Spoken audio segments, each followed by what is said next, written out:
अस्सलाम वालेकुम दोस्तों, वर्ल्ड नॉलेज की एक और वीडियो में आप सबको खुशामदीद। दोस्तों, इस्राएली वज़ीर-ए-आज़म का दौरा अमेरिका गजा जंगबंदी माहिदे के दूसरे मरहले से पहले ट्रंप और नेतन्याहू की मुलाकात अहम क्यों है, इसी के ऊपर कुछ तफसीलात मैं आपके सामने रखूंगा। आपने बने रहना है मेरे साथ वीडियो के एंड तक। दोस्तों, इस्राएल के वज़ीर-ए-आज़म नेतन्याहू मंगल को व्हाइट हाउस पहुंचेंगे। वो सदर डोनाल्ड ट्रंप की दूसरी मुद्दत के दौरान व्हाइट हाउस का दौरा करने वाले पहले गैर मुल्की रहनुमा होंगे।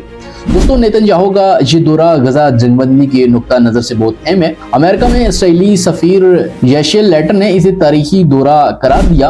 उन्होंने एक्स पर लिखा कि अमेरिका और इस्राएल की दोस्ती मजबूत है और ये मजीद मजबूत होने जा रही है। दोस्तों, अगर आपको नहीं मालूम तो आपको बताता चलूं कि ट्रंप इस्राएल और गजा के दरमियान 15 माह की जंगबंदी के बाद जंगबंदी का क्रेडिट लेते नजर आ रहे हैं। उन्होंने ये क्रेडिट लिया है।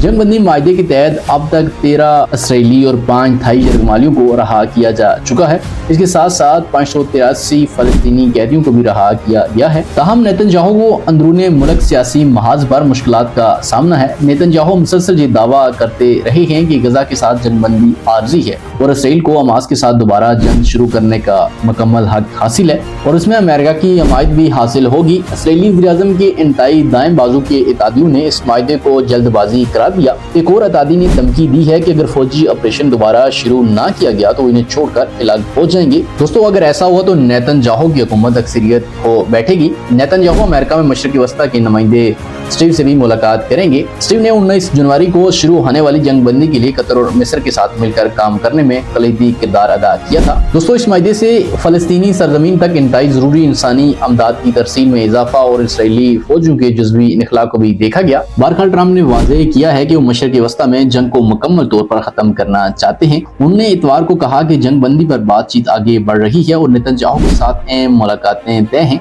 बैनुल अक़वामी फौजदारी अदालत से वारंट के बाद नेतन्याहू की ये बड़ी कामयाबी है कि अमेरिका इस अदालत को तस्लीम नहीं मानता। इसका मतलब है कि नेतन्याहू को हिरासत में नहीं लिया जा सकता। ताहम ICC ने इस पर तनकीद की है। दोस्तों, नेतन्याहू के लिए एक चैलेंज होगा कि इसी हफ्ते नेतन्याहू को इस्राएल के करीबी इत्तेहादी अमेरिका और अपने मुल्क में अंदरूनी दबाव में तवाज़ुन कायम करने का चैलेंज भी दरपेश है। सऊदी अरब फलस्तीनी रियासत बनाने के ख्याल में हक में रहा है। सऊदी अरब का मानना है कि मशरक़ी वस्ता में अमन के लिए जरूरी है, लेकिन 7 अक्टूबर के हमलों के बाद इस्राएल के वज़ीर-ए-आज़म और इनके हुकूमती इत्तेहादी इस ख्याल के ज्यादा मुखालिफ हो गए हैं। और दूसरी तरफ इस्राएल के वज़ीर ख़ारजा पहले ही जंगबंदी के माहिदे को मुस्तरद कर चुके हैं। इनका कहना है कि हमास को खत्म किए बगैर माहिदे की वजह से इस्राएल की सलामती खतरे में पड़ गई। ताहम नेतन्याहू को यरगमालियों की रहाई के लिए अवाम और दीगर रहनुमाओं को हमारे से लाइफलाइन मिल गई। बहरहाल दोस्तों, इसराइली मीडिया में भी इससे मुतल्लिक कुछ क्या सराहियां चल रही हैं। ट्रंप इंतजामिया में इसराइल के हामी गजा जंग से पैदा होने वाले दबाव को कम करने और मकबूजा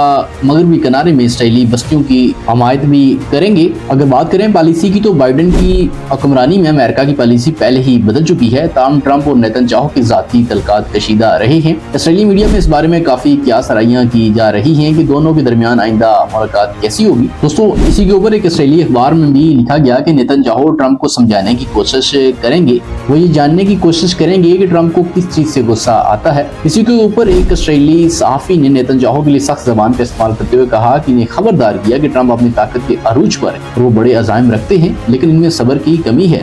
बहरहाल दोस्तों, अब देखना होगा कि ट्रंप इंतजामिया इसराइल के लिए क्या करती है और गजा के लिए क्या करती है। अब कुछ भी कहना कबल वक्त होगा। अल्लाह ताला गजा के वासियों के लिए आसानियां पैदा करे, मेरी यही दुआ है। तो दोस्तों, ये था मेरा आज का मौजूद। उम्मीद करता हूँ कि आपको वीडियो पसंद आई होगी। वीडियो अगर आपको अच्छी लगी तो वीडियो को लाइक कर लें। कमेंट सेक्शन में अपनी कीमती राय जरूर दीजिए। मुलाकात होगी आपसे नेक्स्ट वीडियो में, तब तक के लिए अल्लाह हाफिज़।